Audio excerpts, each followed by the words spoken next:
will you still feed me when I'm 64? Remember that single by the Beatles, Paul McCartney? He's beyond 64 now, and this year in 2014 marks the 50th anniversary of when the Beatles first came to America. Beatles first became a band in 1962. Their debut single was Love Me Do. In 1963, the band realized enormous popularity in their home country of England. Their second single in the UK was Please Please Me in 1963. However, they gained superstar success with their single She Loves You later that year. There followed almost non-stop series of concerts and tours with a contagious, feverish enthusiasm spread across the UK during 1963.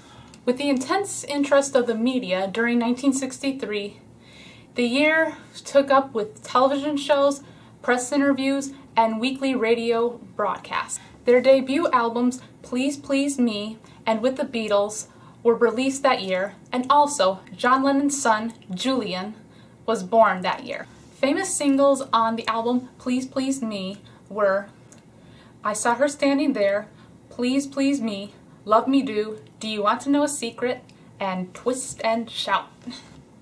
11 weeks before the Beatles came to the United States, President John F. Kennedy was assassinated in Dallas, Texas. The nation was in mourning, fear, and disbelief. This came after a 15-year buildup of Cold War tension. The U.S. tried to restore a sense of normality, especially in teenagers, as they struggled to cope and were struck by disbelief. February 7th, 1964, an estimated 4,000 Beatles fans were present as Pan Am Flight 101 left the Heathrow Airport in England.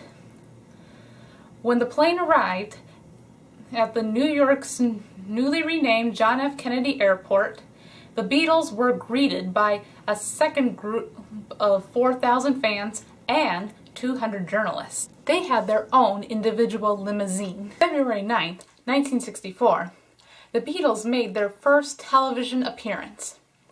73 million viewers, which is about 2/5 of the U.S. population, watched them on The Ed Sullivan Show. The show had the largest number of viewers recorded. First U.S. concert was at the Washington Coliseum in Washington, D.C., in which 8,000 fans attended.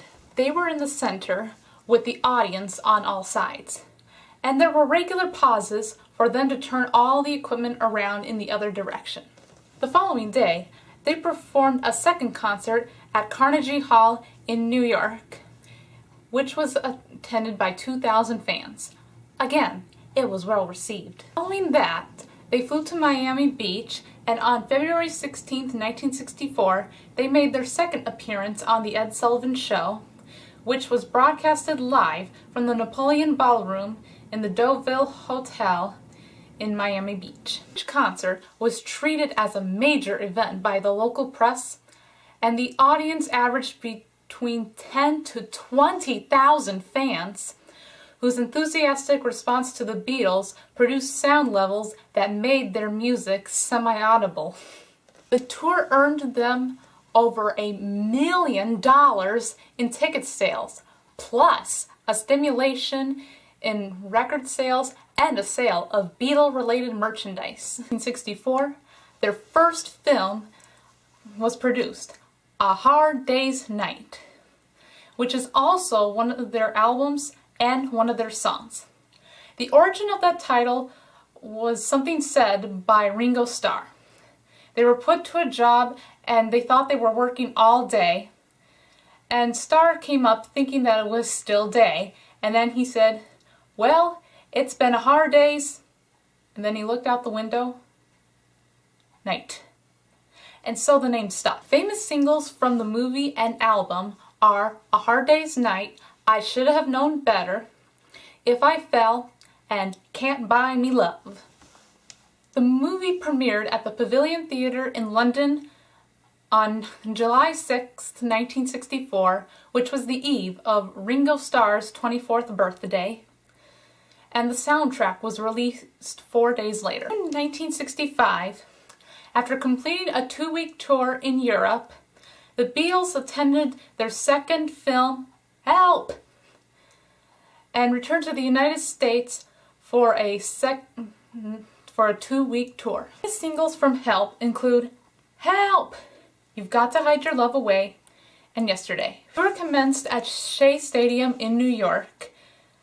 It was the largest outdoor stadium to have a concert held there, and an estimated 55,000 fans were present at the concert, making it the largest that they've ever played at. The tour ended at Cow Palace in San Francisco, and they visited Elvis Presley, the king of rock and roll, before they went home. In 1966, the Beatles returned to the U.S. for what would be their last tour.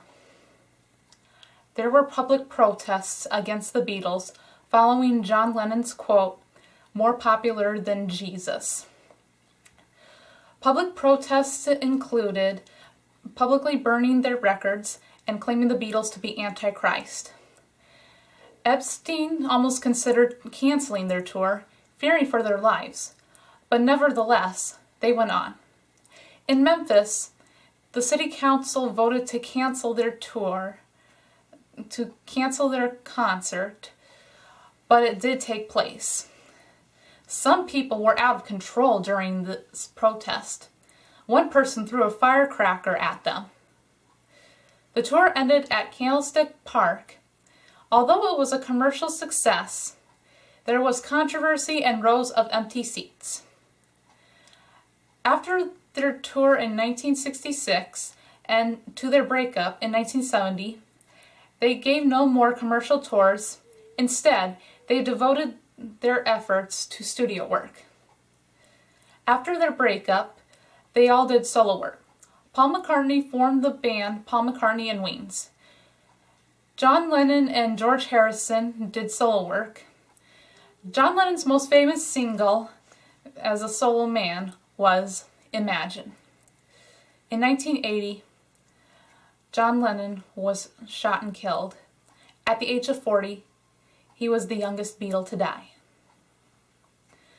George Harrison, along with Roy Orbison, Tom Petty, Jeff Lynne, and Bob Dylan, formed the band the Traveling Wilburys in 1988 and remained a band until Orbison's death in 1990.